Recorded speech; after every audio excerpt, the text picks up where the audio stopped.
Mama Kiai, Mang Kiai Soleh, Mang Yatno, Mbak Ana.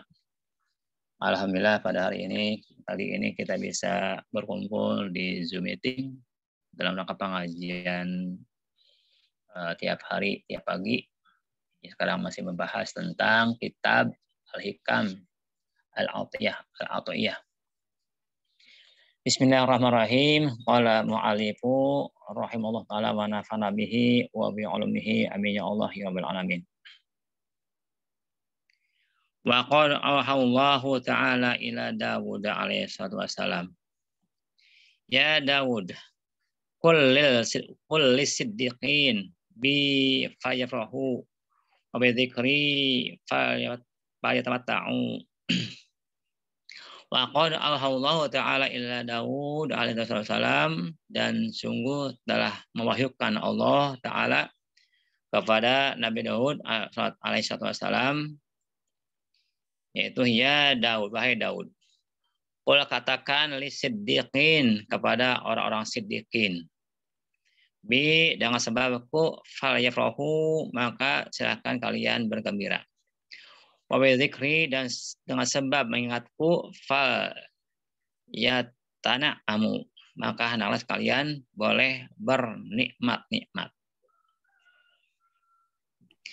Jadi hikmah sekarang adalah tentang Allah berfirman kepada Nabi Daud, yaitu Nabi Daud disuruh untuk mengatakan kepada as-siddiqin.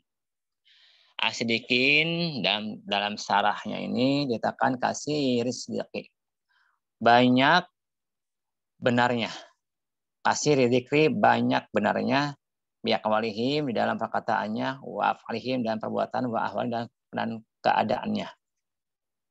Jadi di sini juga banyak benarnya. Nah, kenapa ada banyak benar, berarti ada salahnya. Tapi salahnya hanya sedikit, banyak benar. Kenapa? Karena sedikit ini bukan nabi, artinya tidak ismah, tidak masum, ya, tidak masum sedikit. Tapi banyak benarnya. Ada memang terplesetnya, tapi sangat sedikit. Artinya benar dalam perkataan, perbuatan, dan ahwalnya, keadaan hatinya. Artinya antara hati, perkataan, dan perbuatan itu nyatu, benar gitu, tidak ada menyalahi. Banyak kan begitu. Ada sedikit emang terpleset, tapi hanya sedikit sekali. Kenapa? Karena beliau itu bukan nabi. Ya. Kalau nabi kan maksum, kalau beliau nggak maksum, berarti ada saja satu dua yang memang tersalah. Tapi itu pun juga tidak sengaja biasanya, gitu ya. Nah itu sidikin. Apa yang perlu dikatakannya kepada sidikin oleh Nabi Daud kepada sidikin, yaitu vi fal yafrahu. Dengan sebab kulah fal yafrahu, hendaklah kalian itu bergembira. Fal yafrahu bi, hendaklah kalian bergembira dengan sebabku. La bigoi, bukan karena sebab saya aku. Nah, jadi orang-orang sidikin itu mesti dia itu kalau dia mengalami kegembiraan itu mesti yakini dari Allah, gitu. Disebabkan oleh Allah bergembiranya itu, mendapatkan kalimatnya itu karena Allah, disebabkan karena Allah. Kenapa? Karena yakin bahwa Allah itu Rabbul Alamin, mengatur segala alam semesta, termasuk manusia, jin, dan malaikat, dan semua makhluknya. Nah, tidak luput semua itu daripada kekuasaan Allah. Sehingga ketika seseorang mendapat nikmat, maka itu dengan sebab aku, kata Allah. Karena aku maha kuasa segalanya. Aku yang menciptakan semuanya. Begitulah hendaknya sikap dan perilaku asidikin. Artinya dia mesti disandarkan semua yang dia alami itu dengan sebab aku, kata Allah. Hai sukung roban, kira-kira aku ada sebagai Tuhannya. Wa kanu laya abidan, sedangkan kalian atau semuanya makhluk ilai kepada abidan sebagai hamba-hamba. Aku yang mengurus semuanya. Gitu. baik itu penciptaan, pemeliharaan maupun nanti kematian. Aku semua yang ngurus. Kholisina yang ikhlas, artinya murni hambaku. Karena itu murni hambaku. Min hukmi masyaratihim, daripada ketentuan kemanusiaannya. Oleh karena itu dikatakan ya sesungguhnya Atbah al-Gulam, Utbatu Gulam. Utbah Gulam ini nama seseorang, ini zamannya Hasan Basri ya.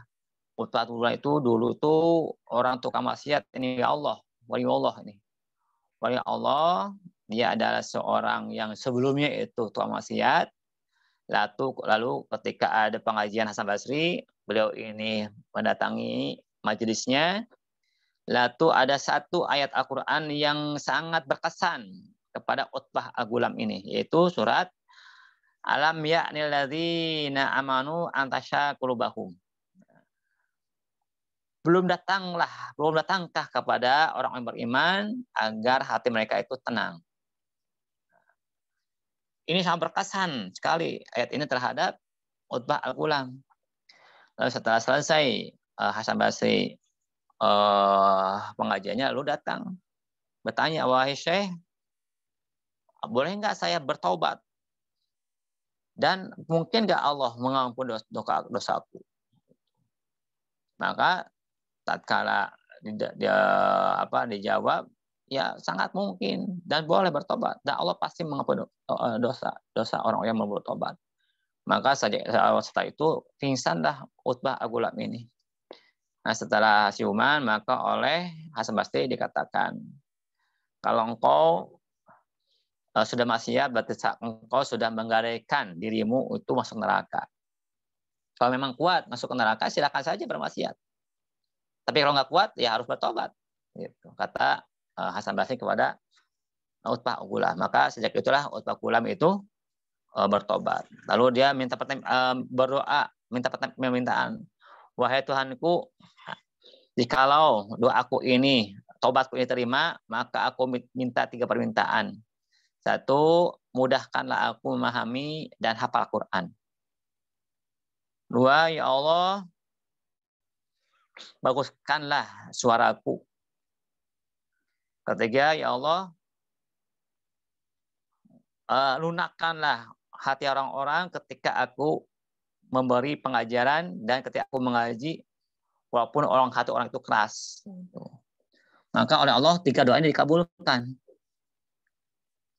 Satu lagi itu tadi itu yang kedua, yang 2, 3 itu masuk ke yang kedua. Yang ketiga itu ya Allah beri aku rezeki yang halal, gitu, yang tidak disangka-sangka. Ya, arah yang tidak disangka-sangka. Maka oleh Allah doa ini 3 dikabulkan. 1, dia itu mudah paham ilmu agama dan mudah hafal Al-Quran dan ilmu-ilmu yang lain. Lalu suaranya bagus. Ketika orang mendengar dia mengaji, itu lunak hati orang itu, walaupun sekeras apapun. Nah, kemudian juga setiap pagi ada makanan yang nggak tahu dari mana arahnya, tiba-tiba ada makanan ke dia itu sampai meninggalnya begitu. Nah, ini dahsyatnya orang-orang yang maksiat lalu bertobat dan doanya itu makbul. Maka andai kata seseorang itu melakukan maksiat lalu bertobat, maka iringi tobatnya dengan doa-doa yang baik seperti halnya Utbah Al-Gulam gitu. Ini kan Utbah Al-Gulam itu tukang maksiat, tukang minum khamar, tapi karena ikhlas bertobat kepada Allah lalu berdoa dan makbul doanya. Dan doanya luar biasa, doanya itu bagus sekali doanya, sehingga menjadi wali Allah. Gitu. Nah, kalau Yauman, beliau masuk ke Baswari ala Robi'ah Adawiyah, kepada Robi'ah Adawiyah. Walahi komisun wajadidun, dia punya gamis yang baru. Wa yatabakharu, dia itu berjalan agak sombong. Bimasyatihi di dalam berjalannya. Ala khilafi adatihi, berbeda dengan kebiasaan dia. Faqalahu, maka katalah Siti Adawiyah, Robi'ah Adawiyah kepada Utbah Al-Gulam. Ya Utbah, ma'agatihi wa ujub. Bagaimana pengeluaranmu ini dan ujubnya ini gitu. Aladilna arahu fi syama'ilika. Ya aku belum pernah melihat di sampingmu ini. Qabla hadzal yaum, sebelum hari ini. Faqala ya Rabi'ah wa Abu Rabi'ah. Wa man aula min bihadatihi minni. Siapa yang lebih mulia dengan pembaraha ini daripada aku ini? Wa qad asbahali maulaya. Dan sungguh telah menjadikan seperti ini kepadaku oleh Tuhanku. Wa asbatu lahu abdan, dan aku telah jadi hamba Allah. Nah, jadi Utbah ini dia menampakkan kegembiraannya dengan memakai baju yang baru, lalu seakan-akan dia itu berjalan sombong, dia anggap orang, lalu orang lain itu merasa aneh, ini ada yang aneh nih. Gitu. Gak biasa aja begini, Utbah biasanya dia tawadu, biasa saja, tapi ini kelihatan cerah, gembira dengan pakaian baru, lalu kelihatan seolah-olah itu menampakkan kesombongan dan berjalan, padahal tidak kan. Gitu. Karena kelihatannya aja oleh orang. Nah, lalu oleh Sayyidina Alawiyah ditanya, apa jawabannya? Gak ada lebih utama dengan sikapku ini. Gitu. Gak ada. Kenapa? Karena aku jadi hamba Allah dan yang ini adalah Allah. Gitu. Yang aku seperti ini Allah. Gitu. Aku gembira dengan ini karena hanya Allah. Dan Allah yang menjalankan ini semua. Nah ini itikad orang-orang yang sudah sangat benar, sudah sangat dekat kepada Allah dan sudah musyahadah kepada Allah. Ini salah satu contoh orang yang miskin, ya, Utbah al-Ghulam. Wa dzikri, dan dengan sebab mengingatku lah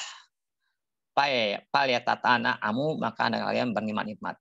Artinya kita boleh menikmati hidup, ya, tapi tidak berdasarkan ukuran dunia itu, dan tidak berdasarkan kepada syahwat dunia itu.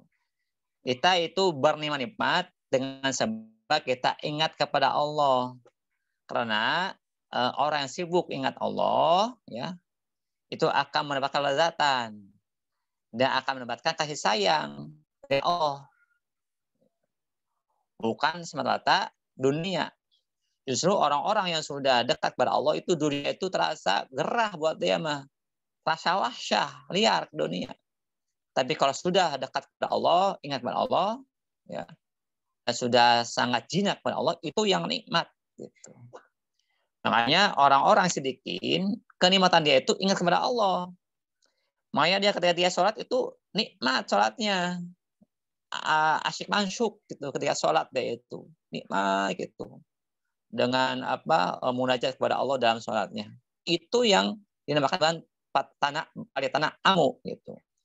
Maka hendaklah kalian itu bernikmat dengan zikir kepada Allah.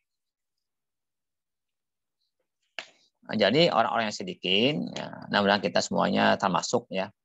Jadi dia akan merasa nikmat, merasa senang, merasa gembira kalau memang dia itu ingat kepada Allah dan memang dia dekat kepada Allah.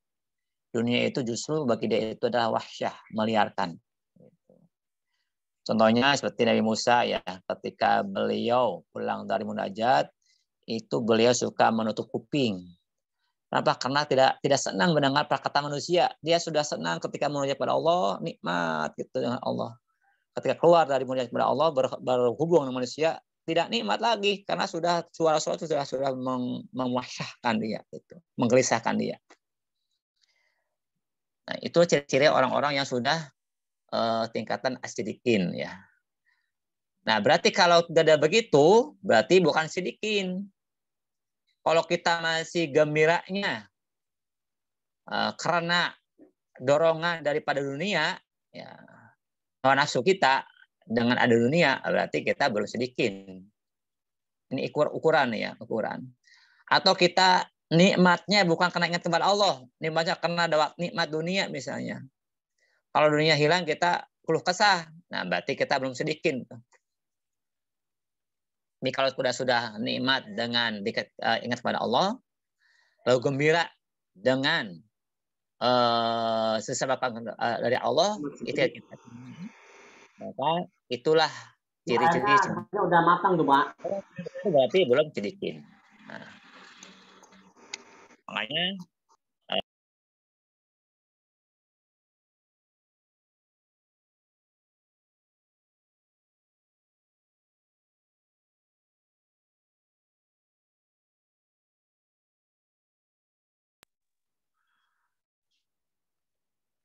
katakan kepada sedikit bi falyafrahu. Dengan sebabku lah kalian itu bergembira. Artinya semua yang Allah berikan berbentuk nikmat itu disebabkan karena Allah. Gitu. Dan bernikmat lah dengan ingat kepada aku. Kalau belum itu berarti belum sedikit.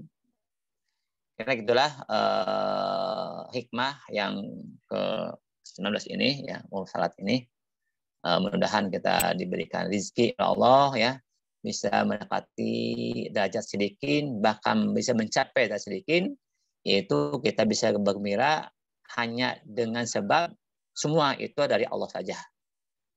Nah, sehingga kita ketika kita mendapatkan nikmat maupun hikmah gitu ya, itu selalu gembira saja kita, bersyukur saja karena semua itu dari Allah. Nah, dari Allah pasti baik, gak ada yang buruk gitu kan. Nah, itulah sikap orang-orang sedikit. Dan dia merasakan lezatnya itu ketika dia dekat zikir kepada Allah, ingat kepada Allah. Dia asing masuk, bisa munajat kepada Allah. Itu nikmat yang sangat nikmat. Gitu.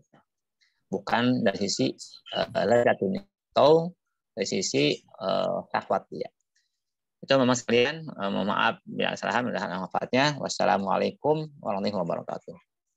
Waalaikumsalam warahmatullahi wabarakatuh.